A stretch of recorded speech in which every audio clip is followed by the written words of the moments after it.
বাংলাদেশ জামাত ইসলামী করিকান্দি ইউনিয়নের অন্তর্গত ৪ নং ওয়ার্ডের উদ্যোগে আয়োজিত আজকের এই নির্বাচনী ৩ নং ওয়ার্ডের উদ্যোগে আয়োজিত আজকের এই নির্বাচনী সভার সম্মানিত সভাপতি,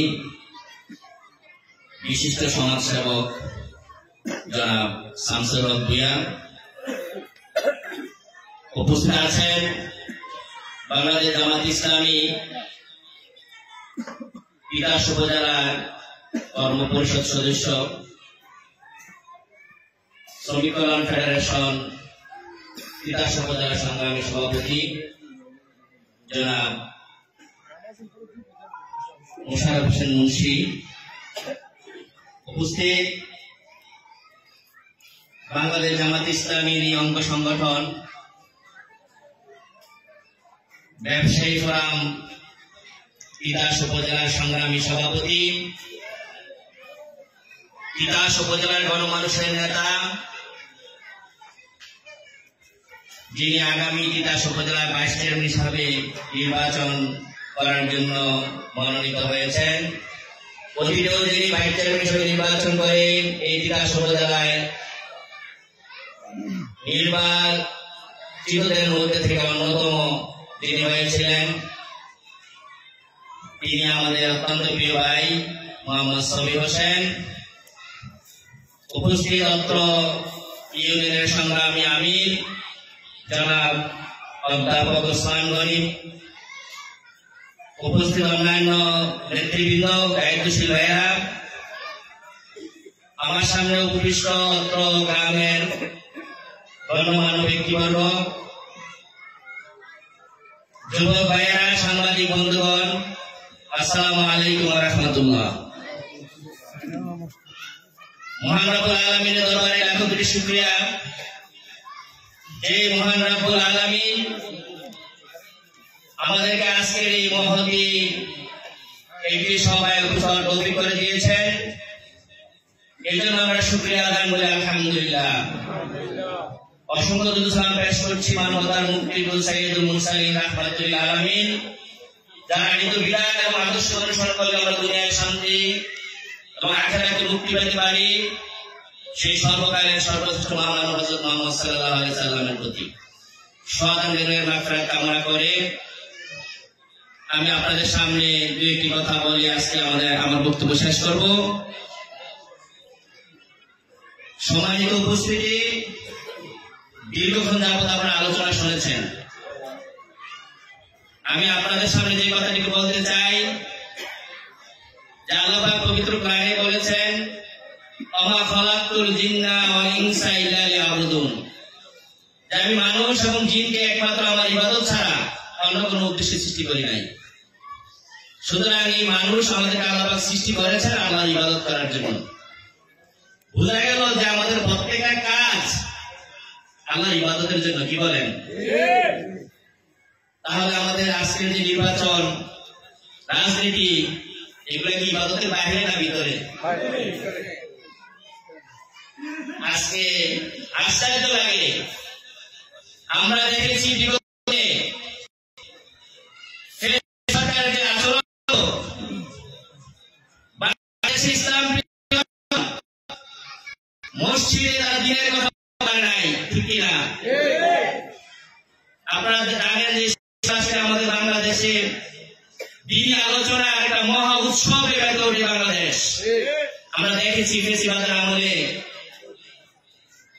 যারা ওয়াইজেন ছিলেন, বক্তা ছিলেন, দিনের কথা যারা বলেছেন বিভিন্ন মাহফিলে, তাদের মাইক কেড়ে নেওয়া হয়েছে, ঠিক কিনা? তাদেরকে দিনের কথা বলতে দেওয়া হয়নি,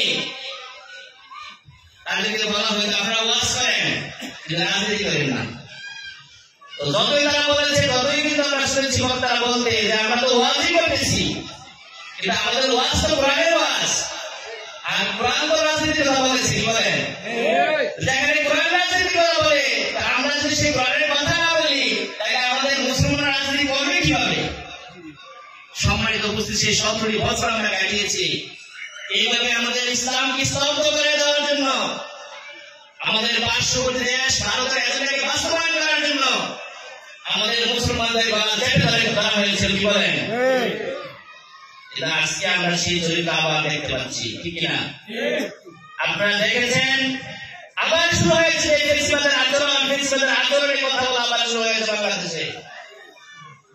আপনারা দেখেছেন, আমরা যদি ইসলামের ইতিহাস ফলো করি, যে আমাদের প্রিয় নবী হযরত মুহাম্মদ সাল্লাল্লাহু আলাইহি সাল্লাম যতদিন এই কাফের মুশরিকদের সমাজে বড় হয়েছে ছোট থেকে, উনি যত ভালো কাজ করেন তাকে সাধুবাদ দেওয়া হয়েছে, কি বলেন, ঠিক কিনা? যখন তিনি তাওহীদের দাওয়াত দিয়েছিলেন, যখন তিনি বলেছেন আল্লাহকে তোমরা এক রব হিসেবে মেনে নাও, আল্লাহ ছাড়া এই পৃথিবীতে কোনো আইনদাতা নাই, কোনো রীতিদাতা নাই, কোনো পালনকর্তা নাই, তখনই কিন্তু একজন সেই সমাজের কাফের মুশরিকরা আল্লাহর রাসূলকে পর্যন্ত তারা নির্যাতন করতে দ্বিধাবোধ করে না। আজকে বাংলাদেশ জামাত ইসলামী সেই রাসূলের দেখানো পথে হাঁটছে। 1941 সাল থেকে প্রতিষ্ঠা লাভের পর এই বাংলাদেশ জামাত ইসলামী এই বাংলাদেশের ময়দানে ইসলামকে সমুন্নত করার জন্য, দ্বীনকে প্রতিষ্ঠিত করার জন্য, ন্যায় এবং ইনসাফ ভিত্তিক সমাজ প্রতিষ্ঠার জন্য বাংলাদেশ জামাত ইসলামী নিরলসভাবে কাজ করে যাচ্ছে। যার কারণে বারবার বাঁধের শক্তির রক্তচক্ষুর সম্মুখীন আমাদেরকে হতে হয়েছে, কি বলেন, ঠিক কিনা? সম্মানিত উপস্থিতি, আপনারা জানেন বিগত ফ্যাসিস্ট সরকার বাংলাদেশ জামাত ইসলামীর শীর্ষস্থানীয় নেতৃবৃন্দকে ফাঁসি দিয়ে তারা মনে করেছে এই দেশ থেকে ইসলামকে নিশ্চিত করে দেওয়া যাবে। কিন্তু তারা কি সেটা পেরেছে?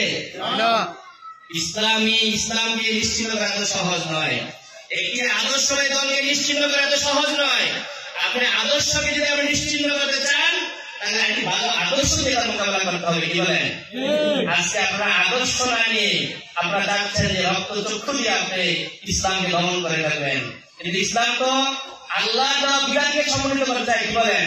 সুতরাং এই বিধানকে সমন্বিত আল্লাহই করবেন, আমরা এই দুনিয়াতে চেষ্টা করে যাচ্ছি মাত্র। সুতরাং মুসলমানদের দ্বারা এটা কখনো সম্ভব নয়। আজকে আপনারা দেখেছেন যে বাংলাদেশে আবার সেই ফ্যাসিস্টদের আচরণে আমরা বাংলাদেশ জামাত ইসলামী জানেন যে দিনের কথা বলে, আমরা ইসলাম এবং রাজনীতিকে আমরা আলাদা করে দেখি না। বাংলাদেশ জামাত ইসলামী ইসলাম এবং রাজনীতিকে আলাদা করে দেখে না। কিন্তু আমাদের বন্ধু প্রতি সংগঠন যারা আছে তারা বলে যে আমরা রাজনীতিতে শরীয়ত মানি না, বলে কিনা? আপনারা শুনেছেন কথা, যে একজন মুসলমান যদি বলে আমি রাজনীতিতে শরীয়ত মানি না, একজন শীর্ষস্থানীয় নেতা যদি বলে যে আমি রাজনীতিতে শরীয়ত মানি না, তাহলে উনি কোথায় ইসলামী শরীয়ত মানে আমাকে বলেন?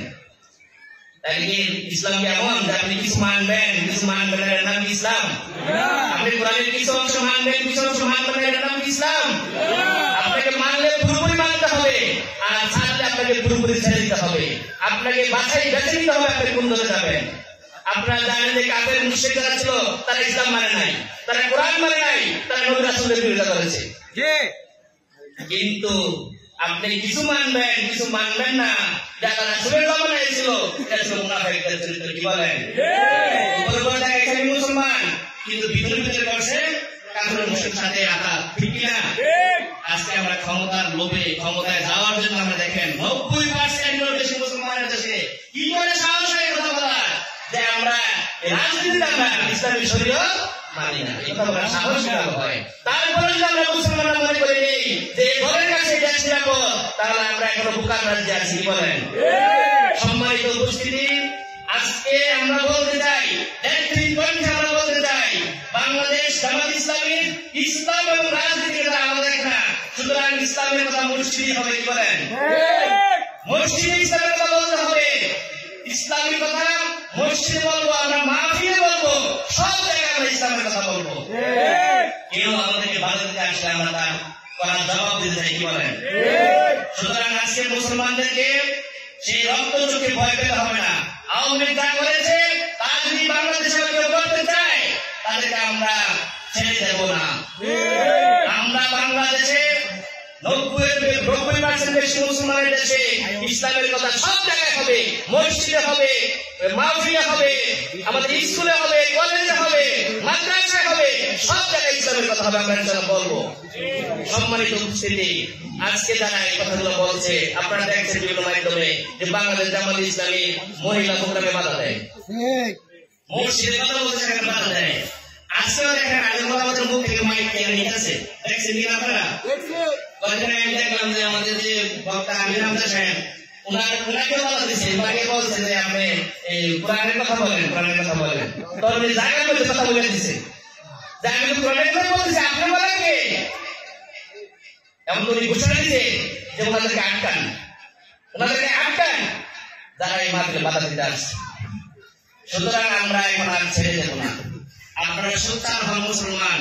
আমি মনে করি একরামপুরবাসী, এই 3 নং ওয়ার্ডবাসী, আপনারা ওই কথাগুলি আজকে আমাদের এই কথাগুলি আমাদের কথা না, এই কথাগুলি একজন মুসলমানের কথা। কি বলেন? আমরা আমাদের কথা সব জায়গায় বলতে চাই, আমরা বলবো, কেউ বাধা দিলে তার জবাব আমরা দিতে চাই। সম্মানিত উপস্থিতি, এই জন্য আমাদেরকে এখন সোচ্চার হতে হবে। বাংলাদেশ জামাত ইসলামী চাচ্ছে এই বাংলাদেশে একটি ন্যায় এবং ইসলাম ভিত্তিক সমাজ প্রতিষ্ঠা করতে। সুতরাং এখন থেকে আমাদেরকে সোচ্চার হয়ে আমাদের ঘরে ঘরে আমাদের সেই আন্দোলন গড়ে তুলতে হবে।